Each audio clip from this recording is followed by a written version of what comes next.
And welcome everybody to another Nothing Like a Good Book. And this is a beauty. My word it is. In fact, we're going to go for today's episode to Shoreham, New York. Remember the name? Nikola Tesla, the inventor. Yeah, that fellow, the scientist, the visionary. But who really was the man behind it all? How long was he here? Why did he choose Wardenclyffe specifically? What was his life like? Who were his friends, his neighbors, his enemies? No one really knew. It was a mystery that took years to solve.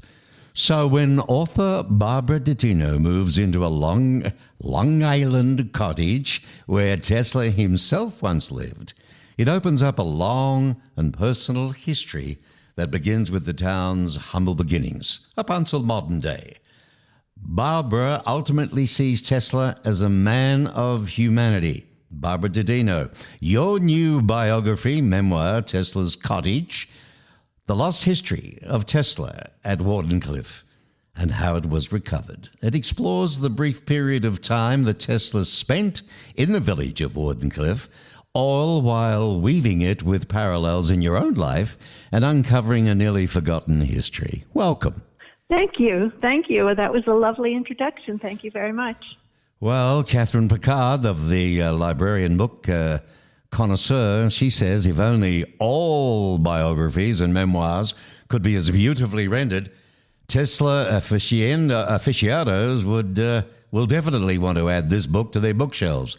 Readers who liked Gilded Age and turn of the last century history will also find this book wonderful. Gee, that's the first of many accolades we're going to be talking about. But I really was so lucky. Yeah, sorry. They're very good. Well, look, Tesla's Cottage is not a typical recollection of Tesla's entire life or technological achievements, but what drew you to Tesla's Cottage and his story? Well, it was an amazing story on my end. My life partner and I admired Tesla immensely. And we lived in New York City, and we were always frequenting areas where Tesla had been, and we would always trace his footsteps in New York City. When it came time to buy a house out on Long Island, we fell in love with a particular house. Actually, we weren't even in the market, but we fell in love with this beautiful cottage right on the Long Island Sound, and we made an offer, and it was rejected. So we spent 2 years looking for another cottage, and we found nothing else. And then after 2 years, this house was still up for sale, so we made an offer, and we negotiated with the people. And on our way out, she said, by the way, this was Nikola Tesla's house. And we almost died. Our jaws dropped. And she said, you do know who he is, don't you? And we sort of said, yeah, we've heard of him. But so the bigger surprise, however, was when I finally moved in, I realized that nobody in the village really remembered him. They had some vague notion that maybe he slept here a couple of days, or he slept in various other places while he was building his tower. He was here during the time that he built that magnificent Wardenclyffe Tower that was supposed to produce energy around the world, energy and electricity. So nobody really knew the history, and they doubted the history. So I just started researching for my own purposes. And then as I found more evidence, I thought, well, I'll write a pamphlet for the village. And after 10 years, it grew into this pretty weighty book. But it was quite a journey. And while I did that, because I was looking for things that scientists didn't look for. Right. The science is very difficult for me to understand. I tried my best, but Tesla, if he had me, would consider me a dunce, I think. But I was looking for his life here, and who did he know? Why did he come specifically to this place? He had an idea of what parallel to be on because of the radio frequencies. But why this place in particular? And what drew him here? And as I looked, I found a story no one had addressed before. Many facts no one had addressed, some facts that had been reported incorrectly. And I found Tesla the man.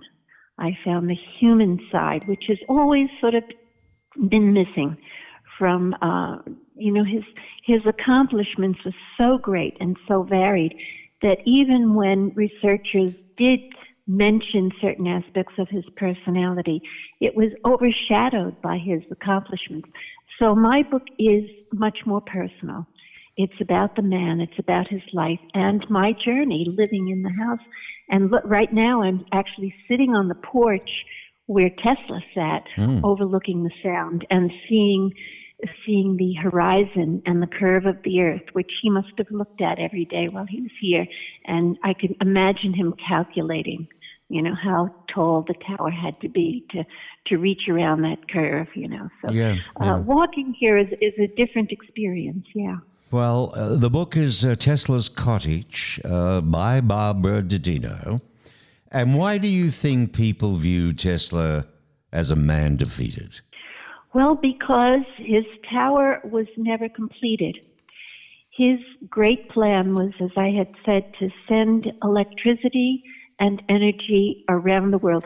By the way, everybody says free energy. It was free-flowing energy. He never meant it to be absolutely free. He did want it to be very inexpensive. But he didn't. The free energy means free flowing, so that even in the darkest corners of the most remote places of the world, they would have the energy to light up light bulbs, to run their machinery. And he felt that by doing that, he could achieve human energy. By that, he meant improving the human race. And I can go into that further. But he had been funded by J.P. Morgan. And he was afraid to tell J.P. Morgan his whole plan. He told him he was building a tower for communication because that's what he had been working on, and that's what Morgan wanted. He wanted to hear the yacht races and the stock market reports. He was a very practical man. And Tesla couldn't, this is 1900 and 1901. And people were afraid of, if they had electricity, they were afraid of a toaster.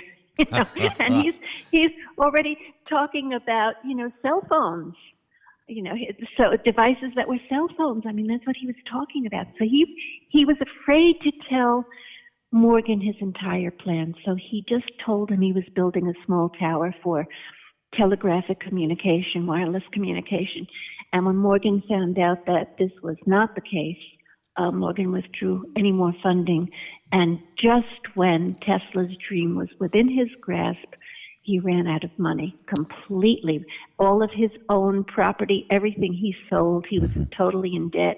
Morgan, nobody else was giving him money. And he never got to prove or disprove his plan. Right. Well, Barbara, you did do a lot of unique research for this book. What parts did you find the most interesting? Well, not being a scientist or a business person, I found the human side very, very interesting. I struck pay dirt when I came across a 1942 article by a woman who had been a young woman when Nikola Tesla was here in 1902. And that was the most wonderful year of his life, I'm sure. His tower was being built, being erected. He had his funding from Morgan. His dreams were within reach. And this Wardenclyffe was a resort community. And there was a hotel where this woman writer was staying, and Tesla would eat in the hotel every night. And he would dine alone in this small table in a corner, but every once in a while, he would talk to the people about what he was accomplishing. And he would tell them, all about wireless communication, and everybody would sit rapt, even the children. And she was young, and she said, and we went home, and we would dream about strange sea creatures. Right. They would their imaginations were set on fire, and on top of that, in the daytime, people would all accumulate. They would all gather on a structure called the Lookout. It was a little tower that we had on the bluff, and they would all gather there because Tesla would swim every day, and he would perform what he called feats.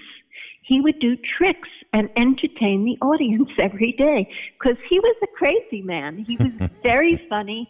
He loved children, and he loved doing tricks for people. Right. And so I found that very interesting. Well, he was a fascinating fellow. I mean, I'm going to read an excerpt from the book.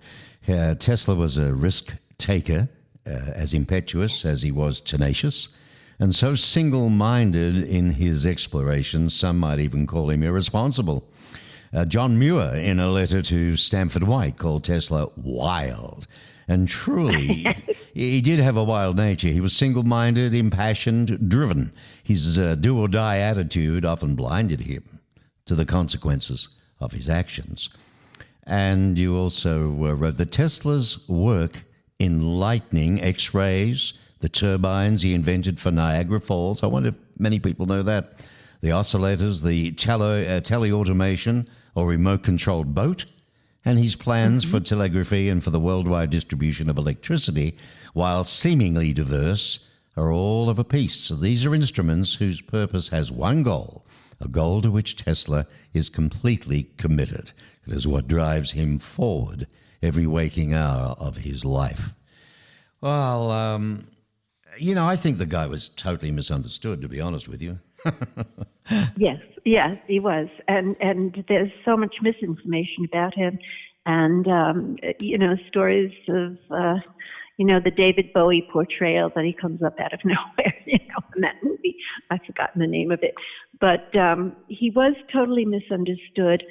He wasn't understood well during his time, and you can't blame people because his thoughts were so far in advance. But he was talking about populating the planets.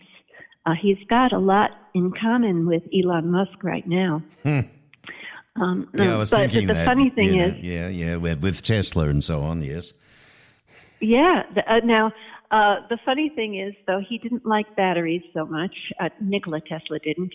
His idea for running cars, electric cars, was to have the electricity be wireless so that you would receive the energy for your car just in the same way that you'll receive radio waves. So maybe Elon Musk is just, maybe he's Tesla reincarnated. Who knows? Who knows? It could be. It could be. You also wrote, no, there's no ghost in Tesla's cottage. Instead, the house in which he lived while he experimented with his great transmission tower, the house itself has become a ghost. But he first arrived at Wardenclyffe in 1901 at the age of 45. By then, he had already proven the existence of radio waves, invented a range of electrical devices. And while still in his 30s, he registered a series of history-making patents. In 1891, he gave a lecture at Columbia University. So stunningly innovative, it was likened to the invention of the wheel, and it catapulted him into the ranks of the leading scientists of the age. By gee, you did some homework on this, didn't you? Huh? Oh, yes, I certainly did. But that lecture did catapult him into the ranks of the greatest scientists on Earth. And there was a rift that occurred after that lecture.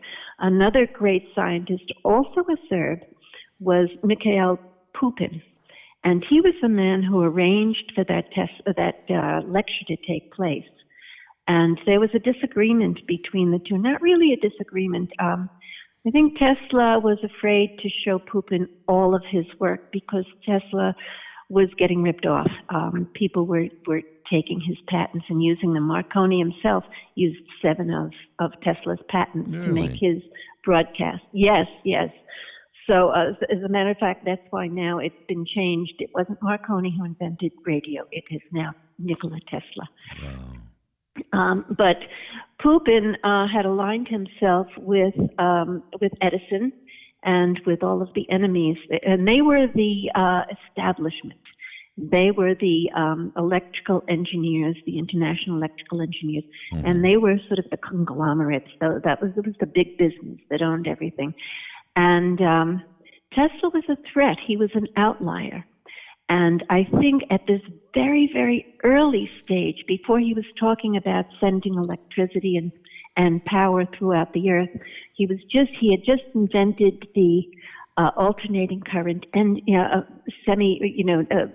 engine, and he had this rift with Pupin, and I think that was the first step to everybody kind of ganging up on Tesla and making him an outlier. I often wonder but whether... then it continues. Yeah, it continues after that. It gets worse and worse and worse. I'm speaking with Barbara Daddino, the author of this new book, brand new, Tesla's Cottage, and a little bit about her. She holds an MFA in creative writing from New York University. She's taught English and creative writing at, is that Comac Public Schools or Comac? Yes, that was a long time ago, yes. Yeah. And creative writing at NYU, and she also contributed to the Bellevue Literary Review as an associate editor, and her essays and movie reviews have appeared in Newsday and on PBS, and she's also a featured guest on 2 PBS interviews, Late Life Divorce, that'd be interesting, and she collated with Mark Safer, author of Wizard, The Life and Times of Nikola Tesla, on research for Tesla, Wizard at War. Shoreham, Long Island, sitting there on the balcony, is it overlooking the Sound? Sounds nice. You've been named, in fact, a Tesla ambassador by the Serbian government. What on earth is all that about? What a wonderful, wonderful experience, and what a great honor. Ambassador Liliana Nikšić is, she's the cultural and educational ambassador for Serbia, and she's also an assistant minister of education. And she has been dedicating so much of her time to the memory of Nikola Tesla. Because, here in Shoreham, we have the Tesla lab, and it's the only lab that exists in the world that was Tesla's. And my house is the only home that he ever had in his entire adult life. He only lived in hotels. And that's really the importance of this house. We can go into that, but I'm dying to ask you: does he ever appear at all? Is there a ghost in the house? Seriously, have you ever spoken to him? No, that's the very first sentence, because everybody asks me, does the house have a ghost? Well, the guy... I keep looking for him. I mean, it's all about energy, It's all about energy. I would figure he'd still hang around somewhere, I hope he does. I would love to meet him. Every once in a while I lose an earring, and he did not like earrings, and I blame it on him. I think he takes them once in a while. But no, there hasn't been an appearance yet. But we always have hope, Well, speaking... go on. Mm-hmm. No, I was just going to say about the ambassadorship. Ambassador Nikšić is trying to get the lab a UNESCO site. And she has a number of Tesla ambassadors. Elon Musk is one of them. And I joined the ranks of many great, great people, and it was an incredible honor. And I try to do the best I can to perpetuate his memory. Well, you do. I mean, the ambassador says part memoir, part historical account, and part mystery. Tesla's Cottage offers a new and unique view of Nikola Tesla, putting his greatest achievements behind him. The book reflects on Tesla as a human being, as well as giving life to Wardenclyffe. It's complete with interviews, photos, beautifully done, and extensive research that demonstrates, your passion for Tesla's story. Madame Daddino depicts the spirit, soul, and character of Nikola Tesla, which still lives on at Wardenclyffe in the Tesla Memorial House. She's made it a temple of memory, returned Tesla to Wardenclyffe, and given us this book as a gift to be shared with the entire world. I'll let you pronounce her name again, but that's the Assistant Minister of the Serbian MFA for Public and Cultural Diplomacy, and that is Ambassador Dr. what again? Niksic. Niksic, right. And her first name, Liliana, right? Liliana. Liliana Niksic. Yeah. There you go. She's quite an accomplished woman. She's an amazing, amazing woman. She really is lovely. Let me ask you this. What do you think Tesla's legacy should be? Well, you know, if you ask most people, they'll say it has something to do with electricity. But actually, if you read The Problem of Increasing Human Energy, which he wrote in 1900, he says what his goal is. And his goal, by making electricity and by making power available to the entire world, he felt, number one, that people would have enough food because they could produce it. He felt that he would end wars. He felt that we would educate ourselves and that would bring cleanliness and so on and so forth. So, in other words, it was a means to improve humanity. That's what he means by human energy. Mm-hmm. So if you think about it, technology itself is neutral, but how we use it makes it either for the good or for the bad. And he was all about improving ourselves. So are we using our technology to become more stupid, more lazy, more contentious? Or are we using it to be humanistic, educated, more responsible, more learned, to take care of the earth? And this is his legacy. This is what he wanted to produce his electricity and his energy for, to improve ourselves, to release people from the burdens of having to do drudgery work, to release people from the burdens of hunger, from the burdens of war. Wow. And so on.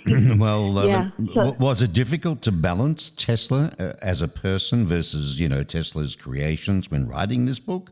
I mean, how did you stay focused on his humanity?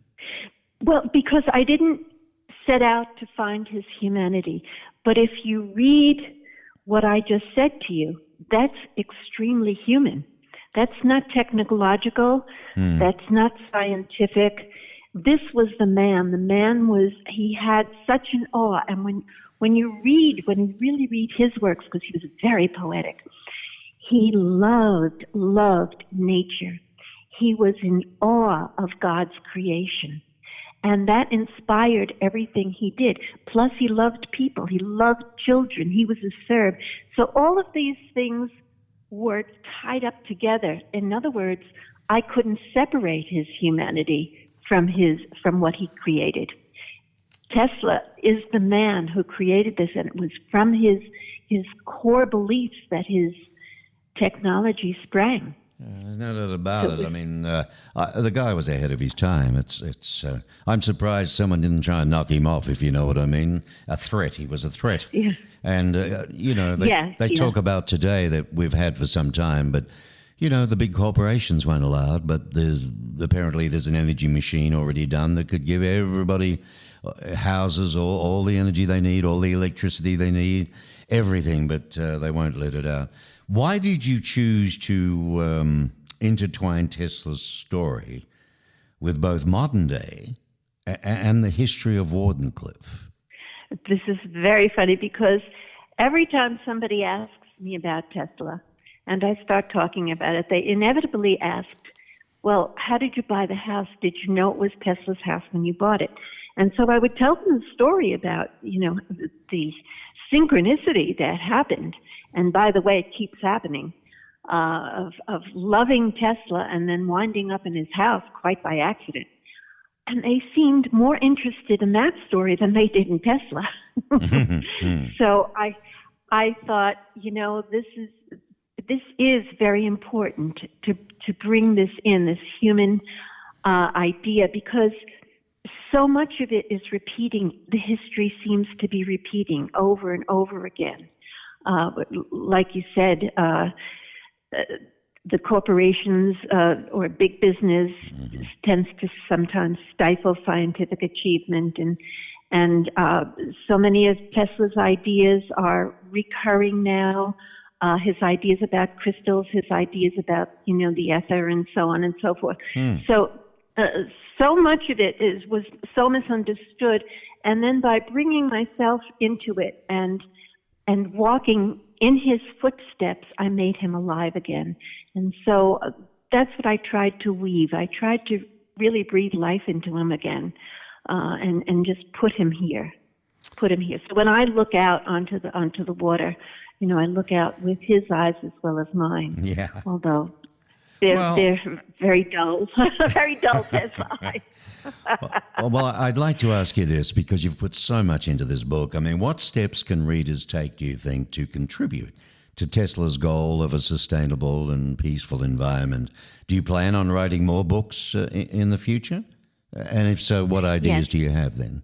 Well, the first thing is I just hope people get to know Tesla, the real Tesla, and not, the stories about him, and not take just one incident about him and think that they know him. I think that they really need to know his core values, and if they incorporate those things into questioning ourselves and making each one make ourselves a better person, I think that would be just a wonderful, not only what make for a wonderful world and a wonderful earth, because he was an environmentalist, but it would be a great tribute to the man.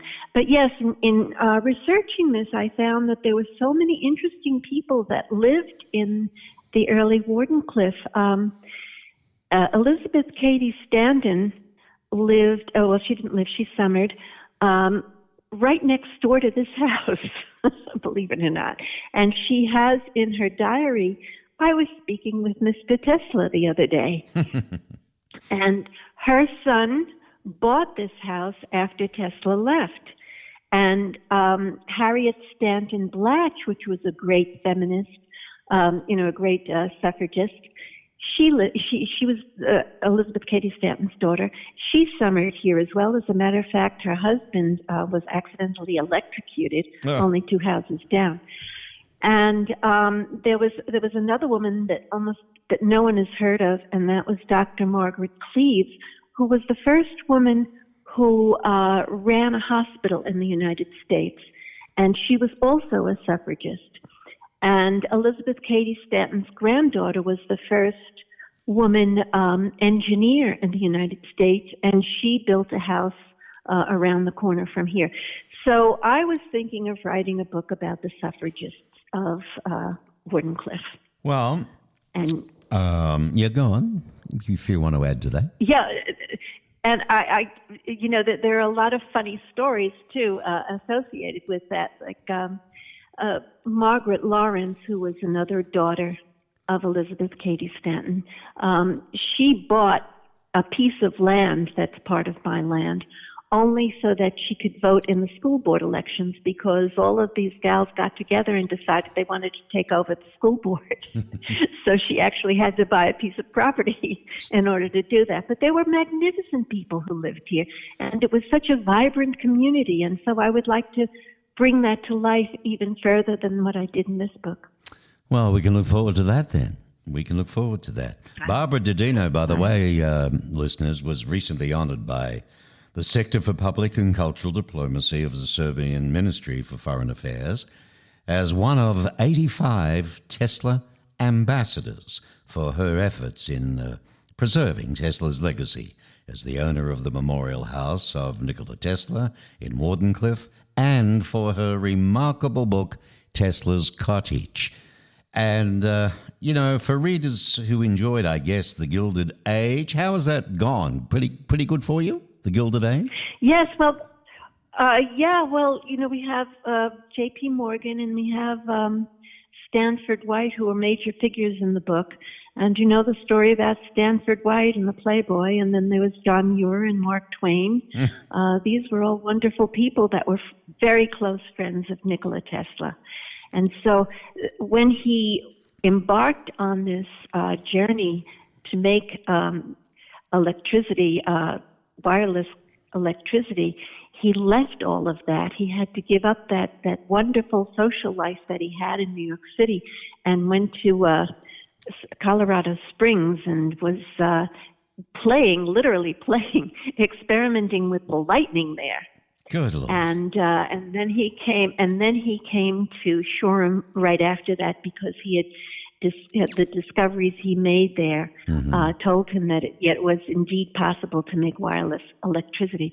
And so he came to Wardenclyffe and continued his studies. But he had intended to make Wardenclyffe into a metropolis. And in later life, he called it Radio City. So he was going to bring the city here, but one of the reasons that he chose Wardenclyffe was that it was an hour and a half commute by train from Astoria, Queens. So the train had just been put in to Wardenclyffe. The extension, it had originally only gone to Port Jefferson, and then they put it out a few more miles to go to Wardenclyffe. And so while the tower was being built, he commuted every day out here, but he was able to maintain his connections in New York City and all of those wonderful Gilded Age people. He lived in the Waldorf Astoria, and he loved the good life. I mean, sounds he really good, doesn't did. it? Sounds like a hell of a good time. Yes, it does. Dear, oh dear. So for readers who enjoyed that, then Tesla's Cottage is going to be a perfect read for you. It's available on Amazon, of course, Barnes and Noble, and the author's website. Now, this is important if you're driving. I guess you can't do this, but if you're not, it's www.teslascottage, TESLAS Cottage, one sentence.com. Tesla's Cottage. It's a paperback out as well. Prometheus is publishing the book in the Serbian language. Yes. Oh, yes. It's going to be published in about 3 months in Serbia. It won't be available to buy until April 11th from Amazon, but it can be bought on BookBaby's bookstore right now. Okay, April the 11th. And of course, this interview will stay in your bio, and lovely photos and book covers and everything are on the section of Nothing Like a Good Book on the markbishopmedia.com website. Eventually, all of those will be onto a new site that I'm doing on Nothing Like a Good Book, totally dedicated to authors and interviews and so on. So it'll be there forever. and Wonderful. And of course, this is promoted out on all the major podcast platforms and social media, including LinkedIn and so on. So hopefully it'll get out there well and truly. And, well, it's a credit to you. A lot of work into this, and you're obviously... very well liked and read by your followers. And I think this book will do exceptionally well. You can go straight to teslascottage.com if you wish, and you can buy it there. And what's it going to come out in? It's hardcover and soft cover, or just... No, it'll be soft cover and ebook and to ebook. Begin with. Okay, good, yes, good. Yeah, you can get it on Kindle, but starting April 11th. Yeah. Okay, on Kindle as well. Yeah. Fabulous. Yeah. Well, look, all the very, very best in the world with this. And thank you so much. It's been so wonderful to talk to you. Likewise, it's been a pleasure, and I look forward to catching again on your next one. Keep us informed, won't you? Okay. All right. That's a date. That's a date. Okay, thank you. Thank you, Barbara. Bye-bye. Bye-bye now. Bye-bye. Bye-bye.